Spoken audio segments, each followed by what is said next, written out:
Desde hace siglos, el infierno ha sido parte de nuestras creencias. Cada cultura lo describe de forma distinta, pero todas coinciden en algo. Es un lugar oscuro, de dolor y castigo. Hoy te hablaré de una leyenda que va más allá de simples cuentos. Según antiguos textos, Lucifer dejó en este mundo 7 puertas, 7 lugares repartidos por el planeta que servirían como acceso directo al inframundo, sitios marcados por tragedias, misterios y energía extraña, lugares que, por su historia, no pueden ser considerados normales.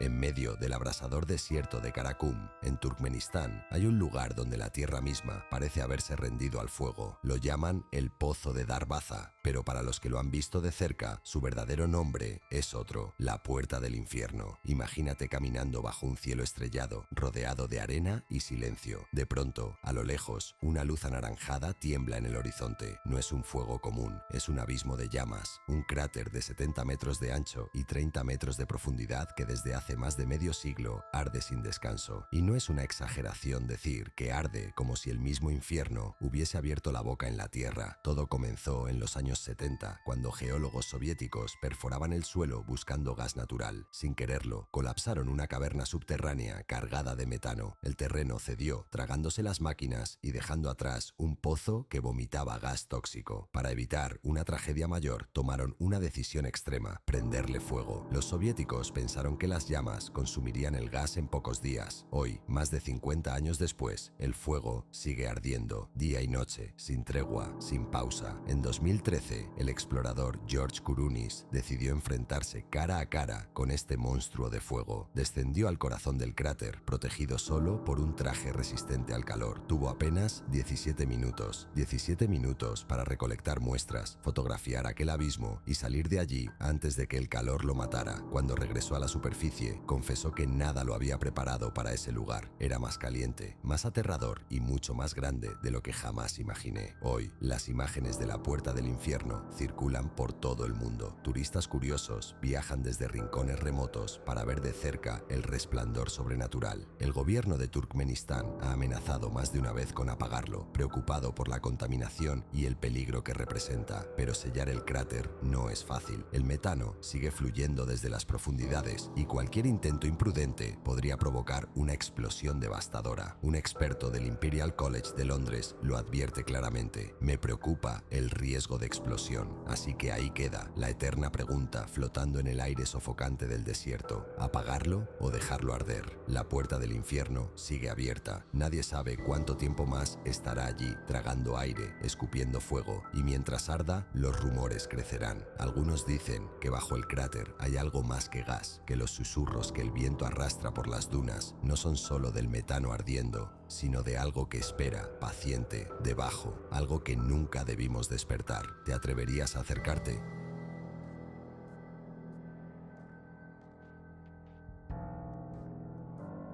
En el corazón de Turquía, bajo las ruinas de una antigua ciudad romana llamada Hierápolis, un grupo de arqueólogos descubrió algo escalofriante en 2013: una puerta al inframundo. Hierápolis, conocida hoy como Pamukkale, fue una ciudad helenística que más tarde floreció bajo el Imperio Romano.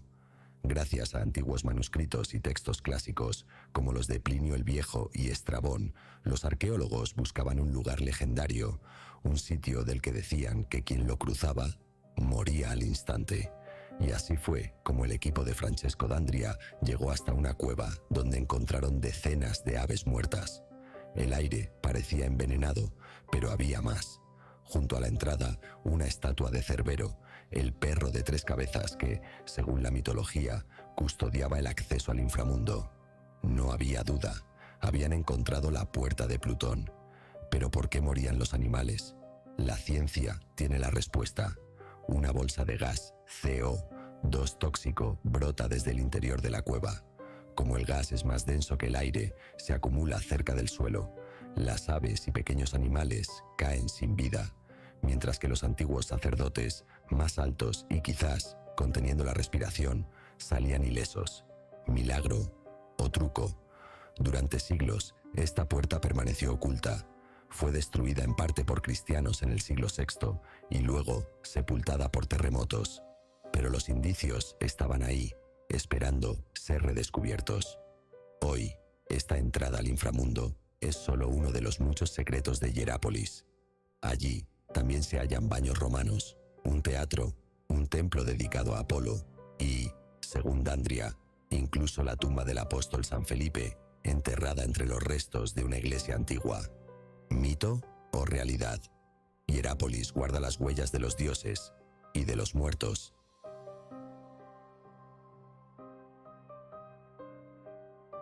En el sur de China, a orillas del río Yangtze, se alza un lugar que durante siglos fue temido como una de las puertas al infierno, la ciudad fantasma de Fengdu. Según la tradición, las almas buenas subían al cielo, pero las malas tenían otro destino: Fengdu, el reino del más allá. Todo comenzó hace más de 2000 años, durante la dinastía Han del Este. Dos funcionarios imperiales, Wang Fanping y Jin Changshen, llegaron a una montaña en el condado Fengdu para practicar taoísmo. Se decía que alcanzaron la inmortalidad y juntos dieron origen a una leyenda. La combinación de sus nombres dio lugar al título de Rey del Infierno, y desde entonces aquel monte fue visto como la entrada al inframundo. Allí construyeron templos, esculturas y santuarios repletos de figuras demoníacas que mostraban las penas y torturas que sufrían las almas condenadas. Fengdu se volvió un lugar de entierros sagrados, pero, según la leyenda, morir no era suficiente. El alma debía pasar 3 pruebas para alcanzar el descanso eterno: el puente del desamparo. Los demonios decidían el destino del alma. Si eras puro, pasabas. Si no, eras arrojado al agua, el paso del fantasma torturador. Allí, el rey del infierno, Yama, juzgaba cada espíritu. El palacio Tianzi, la última prueba. El alma debía permanecer de pie sobre una piedra durante 3 minutos. Si caías, eras condenado para siempre. Con el tiempo, miles de cuerpos fueron llevados allí con la esperanza de alcanzar la otra vida. Pero la tradición se fue perdiendo, y en los años 90, la construcción de la presa de las 3 gargantas sepultó gran parte de la ciudad bajo el agua. Sin embargo, una colina resistió, y con ella, templos antiguos que aún se conservan. Entre ellos, uno lleno de estatuas demoníacas y esculturas aterradoras. Un recordatorio de las almas que nunca encontraron el camino al cielo. Mito o realidad, Fengdu sigue en pie, y algunos aún creen que su puerta al infierno nunca se cerró del todo.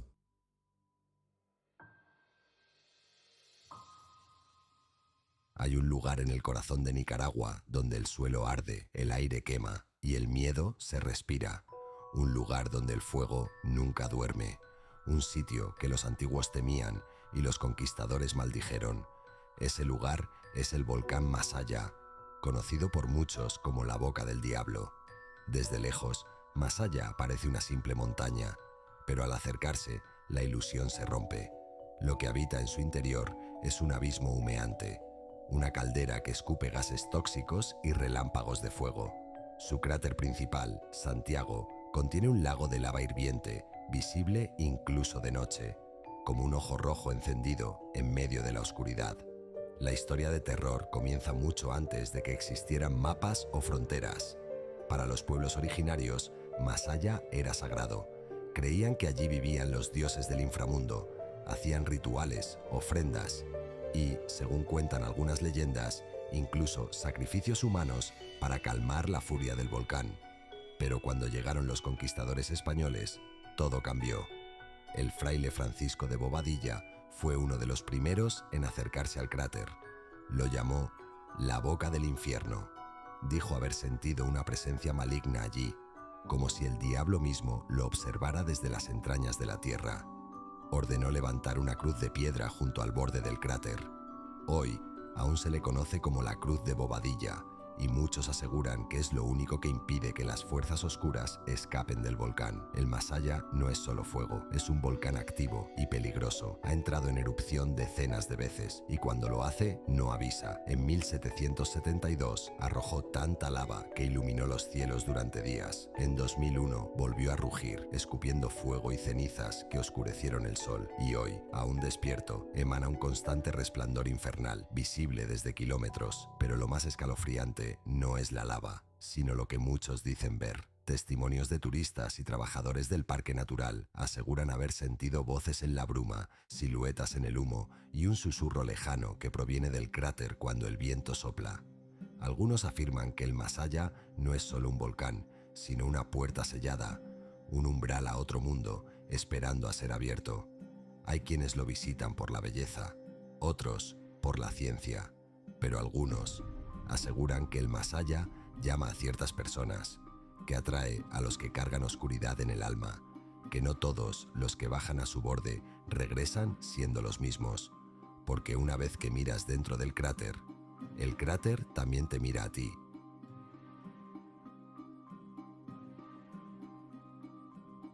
En el norte de Japón, oculto entre las montañas de Aomori, existe un lugar que no parece pertenecer a este mundo. Silencioso, desolado, cubierto de vapores sulfurosos y rocas grises. Ese lugar es el Monte Osore, y desde hace más de 1000 años ha sido temido como la entrada al más allá. Monte Osore significa literalmente Monte del Miedo, y no es casualidad. Los antiguos creían que aquí comenzaba el viaje de las almas al otro mundo, y quienes lo han visitado dicen que no hay mejor forma de describirlo. Caminar por Osore es como caminar por el mismísimo infierno. La tierra está quemada, el agua es ácida y el aire huele a muerte. Las aguas del lago Usori, que rodea el monte, son tan puras que reflejan el cielo, pero nadie se baña en ellas. Dicen que sus orillas conectan con el río Sanzu, el río mitológico que las almas deben cruzar para alcanzar la otra vida, pero no todas lo logran. Entre las rocas sulfurosas se escuchan cosas, susurros, llantos, voces de niños que ya no deberían estar aquí. Cada año, cientos de personas llegan al templo Bodai-ji, en la cima del monte, buscando respuestas, buscando señales, buscando a sus muertos. Allí, esperan por las Hitako, unas sacerdotisas ciegas entrenadas desde niñas para comunicarse con los espíritus. Con sus cánticos antiguos, las Hitako entran en trance, y entonces hablan con los fallecidos. O eso dicen. Madres desesperadas vienen a preguntar por sus hijos. Esposas lloran por sus maridos desaparecidos. Y cuando la voz de la Hitako cambia, cuando repite frases que solo un ser querido podría haber dicho, algo en el aire se rompe. Hay quienes gritan, otros se desmayan, y algunos se van corriendo, convencidos de que algo más estaba escuchando también. Pero Osore no es solo un sitio de consuelo, es un lugar de tormento. Estatuas de Jizo, el protector de las almas infantiles, se alinean por cientos. Pequeñas ropas de bebé, juguetes y molinillos de viento se mecen entre las piedras. Son ofrendas para los niños muertos, los que, según la creencia, jamás cruzaron el río Sanzu. Los monjes del templo cuentan que a veces, al caer la noche, se oyen pasos en la grava, risas suaves entre las grietas del viento y pequeñas manos que tocan la ropa de los vivos, buscando consuelo. El monte Osore está cubierto por niebla la mayor parte del año. El silencio pesa, y el cráter apagado del volcán parece observarlo todo como un ojo dormido que sueña con la muerte. Si vas a visitar Osore, recuerda dejar una moneda, haz una oración y nunca mires atrás mientras te alejas, porque hay quienes aseguran que si lo haces, algo podría seguirte de vuelta.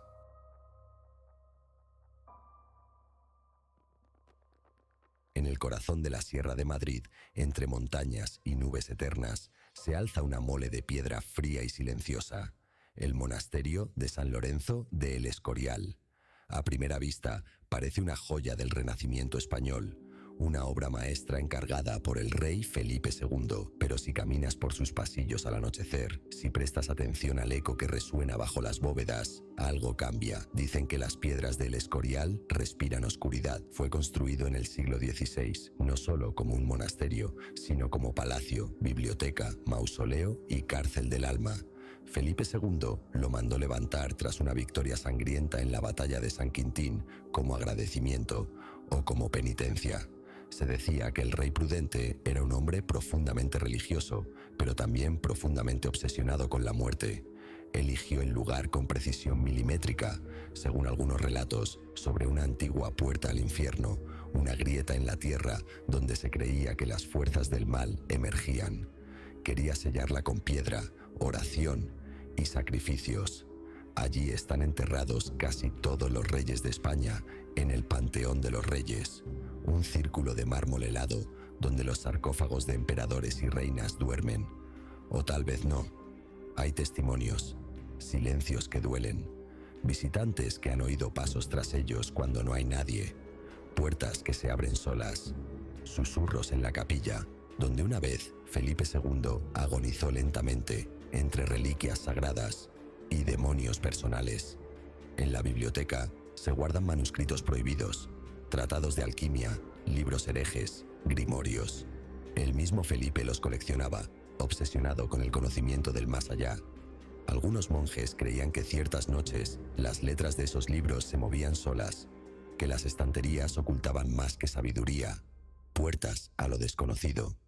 Y está el Pudridero, un lugar secreto, apenas mencionado. Allí se dejan descomponer los cuerpos de los reyes antes de ser colocados en sus tumbas.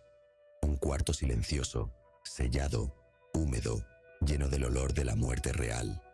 Los cuidadores actuales cuentan que nadie quiere estar cerca de ese lugar al anochecer. Luces que parpadean, siluetas que se deslizan entre las sombras y un murmullo, como si los muertos aún quisieran hablar. Hoy, el Escorial es un sitio turístico. Miles de personas lo visitan cada año. Pero cuando el último guía apaga las luces, cuando las puertas se cierran, el Escorial vuelve a ser lo que siempre fue: un palacio para los vivos y un templo para los muertos. Si alguna vez lo visitas, recuerda no alejarte del grupo, no te quedes solo y jamás mires fijamente al fondo del panteón, porque, según los monjes más viejos, alguien podría devolverte la mirada. Aunque se habla de 7 puertas principales, no son las únicas. A lo largo del mundo existen muchos otros lugares envueltos en leyendas similares.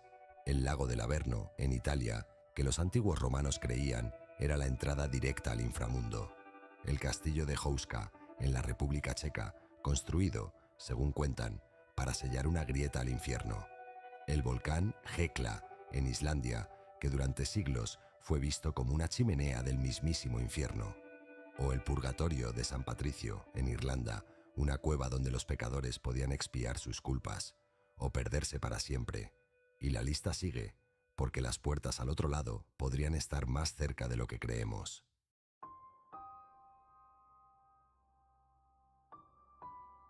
En las afueras del Jerusalén antiguo, más allá de las murallas de la Ciudad Santa, existe un lugar que la mayoría evita nombrar. Hoy lo llaman el Valle de Hinnom. Pero durante siglos se conoció por un nombre mucho más siniestro: Gehenna, el lugar donde nació la idea del infierno. A simple vista, el valle es solo una hondonada estrecha y polvorienta. Sin embargo, bajo su tierra se esconde algo más: una historia de fuego, sangre y condena. Los relatos se remontan a tiempos bíblicos, cuando los reyes de Judá se apartaron del camino de Dios y comenzaron a ofrecer sacrificios en el valle. No animales, no incienso, sino niños. Los arqueólogos han encontrado restos que parecen confirmar lo que antes solo eran susurros antiguos. En este mismo suelo, niños eran arrojados vivos al fuego en honor al dios pagano Moloch. El llanto de los inocentes retumbaba en las rocas, y los tambores sagrados, dicen, se tocaban fuerte para ahogar los gritos. Con el tiempo, el valle fue maldito. Se convirtió en un basurero ardiente, donde los cuerpos de criminales, animales muertos y desperdicios eran quemados sin cesar. Las llamas nunca se apagaban. El humo era constante. El hedor, insoportable. De ahí nació la imagen del infierno, un lugar donde el fuego nunca muere, donde el gusano no descansa y donde las almas gritan por la eternidad. Gehenna dejó de ser un valle físico y se convirtió en un símbolo del castigo eterno. Pero lo más escalofriante es que la oscuridad aún permanece. Algunos aseguran que por las noches se ven luces temblorosas entre las piedras, como si las llamas olvidadas volvieran a encenderse. Hay quienes dicen haber escuchado el llanto de niños, apagado por el viento, y otros, los más sensibles, afirman sentir una presencia pesada, como si alguien o algo los observara desde las sombras del barranco. Las escrituras hablaban de Gehenna como un lugar donde las almas eran separadas, purificadas por el fuego eterno. Y aunque hoy el valle forma parte de parques y caminos turísticos, algunos rabinos ortodoxos y místicos todavía evitan acercarse. Dicen que su energía es impura, cargada de siglos de sufrimiento. El valle de Hinnom no necesita lava, ni volcanes, ni grutas de azufre. El infierno, dicen, comenzó aquí, en un rincón silencioso de Jerusalén, un lugar donde el fuego fue real y el horror también.